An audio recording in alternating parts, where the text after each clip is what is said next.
There are big changes coming to Scout, like completely changing the way we cruise here. Stay tuned to the end of the episode for the big reveal. But before that, we get some much needed time away from the boat exploring Tasmania and Melbourne.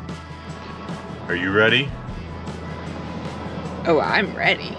Are you ready? But before that, please hit that subscribe button. We didn't even know you were there. If you're watching on TV, you highlight the title and press the right arrow to get to the option to subscribe. We get about 5 times more subscribers when we ask than when we don't, so please subscribe. I am excited.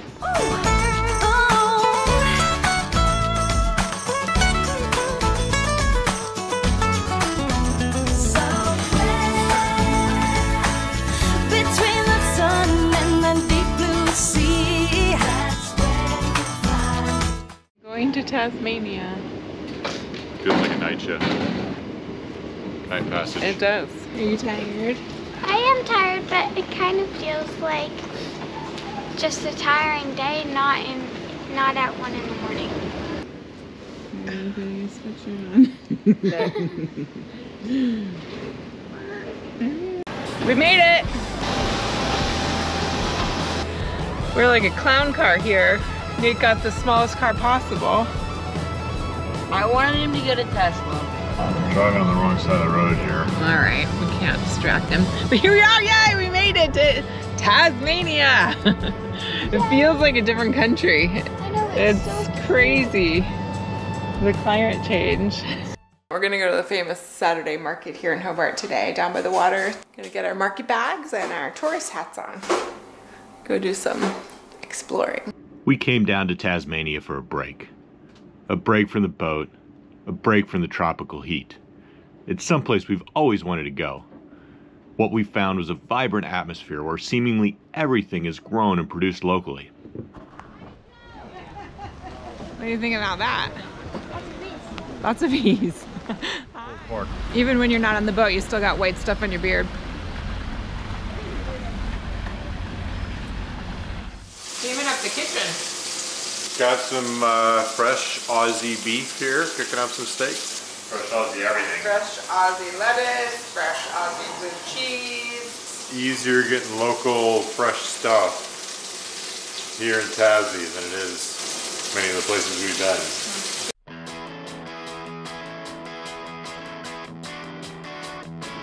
I like playing golf, but boat life and golf don't mix very well. I played around down in Tassie for the first time since moving onto the boat. It was once famously said that golf is a good walk spoiled.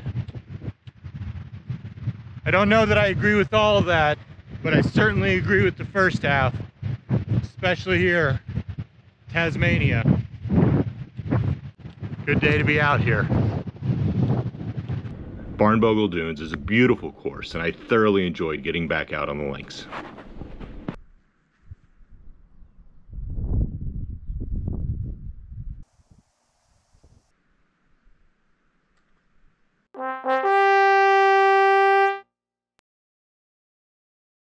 This week's Now thought is that our environment strongly influences our behavior.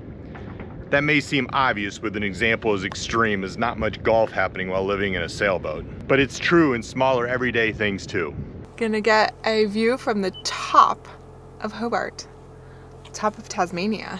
I don't think it's the tallest mountain in Tasmania, but who knows? It could be.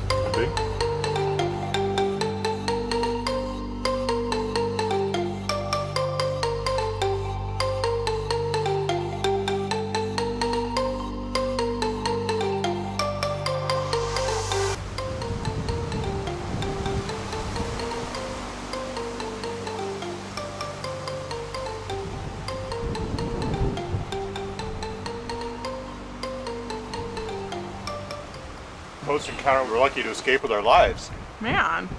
So some of these tracks are almost 200 years old. Mt Wellington has the first and oldest path in all of Australia, going back to 1845, and many of these were built in the Depression, getting out of work workers to work. Built tracks all over the mountain.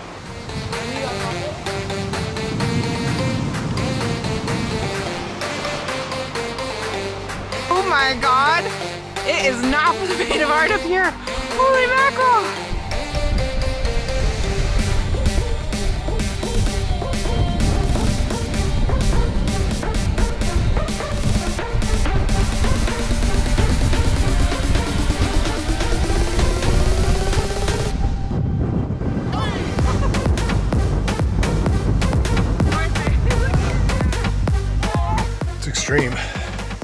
That's unlike any wind we've experienced on the boat. No, yeah, that. There. It's really windy. We came off the mountain to get out of the worst of the wind and go to a local animal rescue, which wouldn't be confused with an animal rescue where we grew up, starting with the Tasmanian devil. What do you think? It was stocky. Yeah, it's cute. So he had 2 little fangs. Oh, really? No, I didn't see the thing.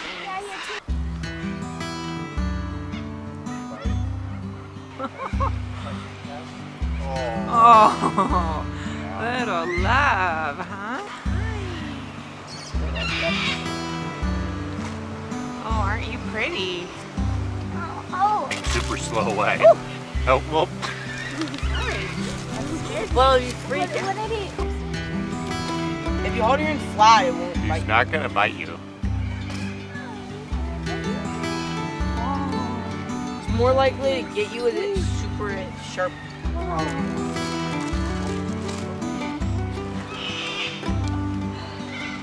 What do you think, Kieran?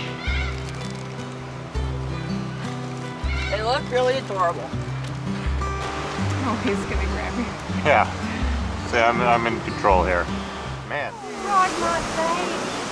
Oh, you my beautiful baby. Oh my gosh. Yes, you is. Oh, yeah. Back to a safe haven. Yes, they can. Miss you. Oh, did you get it? She's saying this is a zoomy kind of situation. This little guy that's motoring along is for echidnas. They are anteaters and they do eat 10,000 or more ants a day. And they really can't be attacked. It's really hard for an animal to actually attack them. They curl up, they dig into the ground, they curl up, tuck all their bits in, and they use these, see how we push that out? They use those spikes to manoeuvre. They all have an individual muscle and they can manoeuvre those spikes anywhere they need to.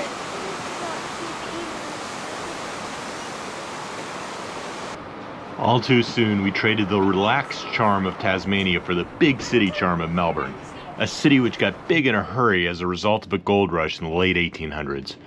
Melbourne has long been near the top of the list of cities that Megan and I wanted to visit, and we didn't even know the best part. Melbourne has turned its alleys, or laneways as they call them, into the hip place to go for cafes, bars, and restaurants. Sometimes there's street art involved, sometimes there isn't. But they, along with the entire city, are reputed to be very safe and gives it a cozy, intimate vibrancy to a city of over 5 million people in a way I haven't quite seen replicated elsewhere. I love Melbourne even before I knew about all the laneways. No, I'm never leaving. So what do you think about laneway culture? What is laneway?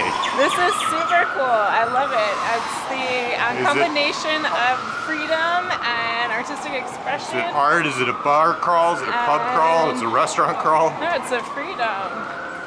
And it's chaos, it's entropy, and the vibrance of life all in one. Oh my goodness. It's total madness. You go through any one of these doors and then all of a sudden it's a super high-end bar, restaurant, you name it.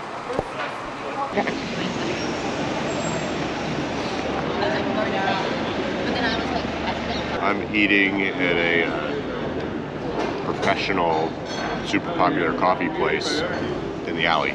Look at you guys. One of our favorites is what the kids call cook at your table restaurants, aka Korean BBQ. There's great variety, so we decided to do a little blind taste test. All right, close your eyes, open your mouth. It's obviously the one thing I tasted. Cabbage. Very good.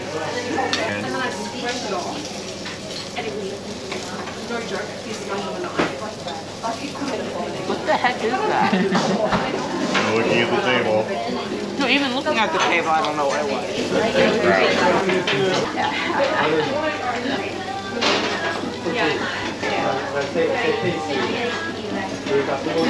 Let me think. Chocolate. Raw garlic. Raw garlic. Okay, you can probably open your eyes.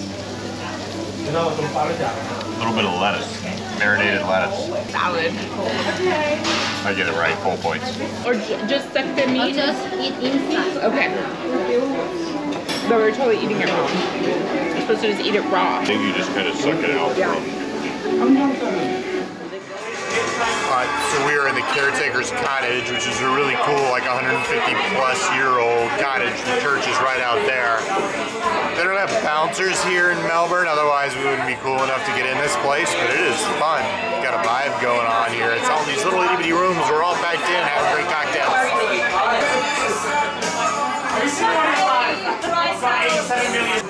When you're done. We got a new record. Not only is this the cutest, most intimate little place ever with these tiny little rooms, the service is impeccable, the drinks are phenomenal. Cheers. And just like that, our trip down south is done, but not before we leave our mark behind. Very cool. Look at how cool that looks. Ours kind of stands out. It does.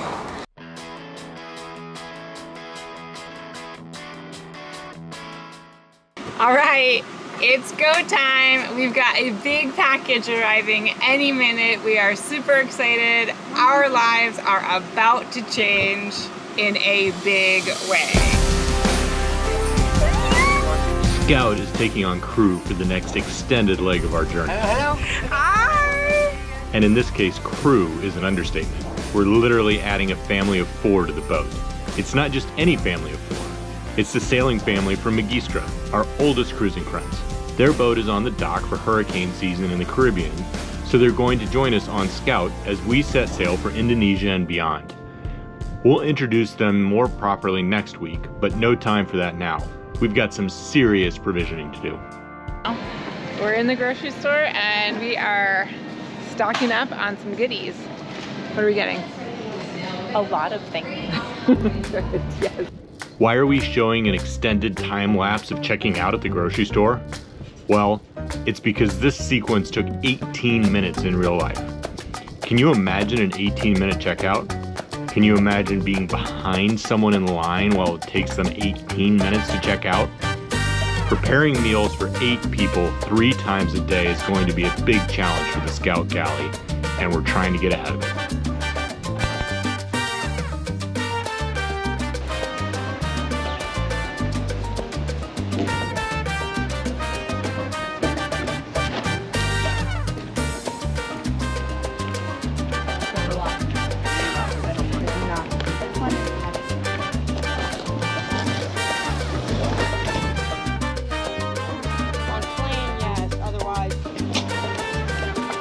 We got bread for large handle. I think it's just too much weight.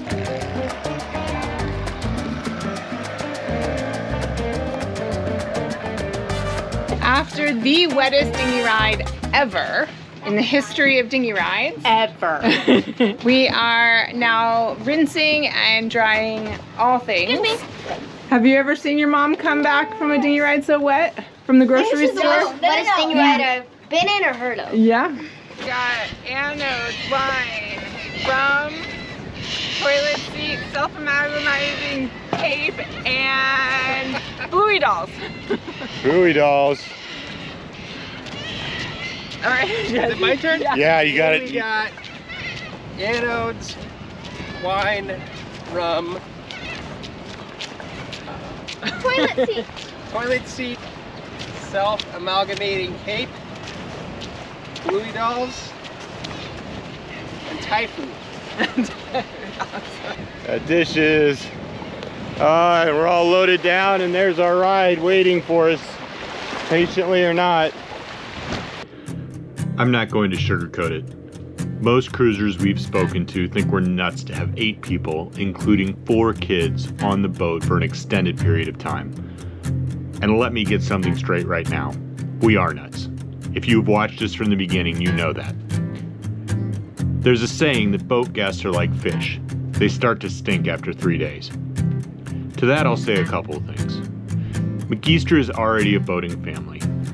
We won't have to have the challenging conversations about water rationing or how the toilet works.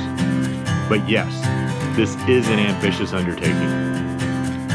I do know that our kids are super excited about having some friends on board, and so are Megan and I. As always, we welcome you along for the ride too. Thanks for watching, and see you next week.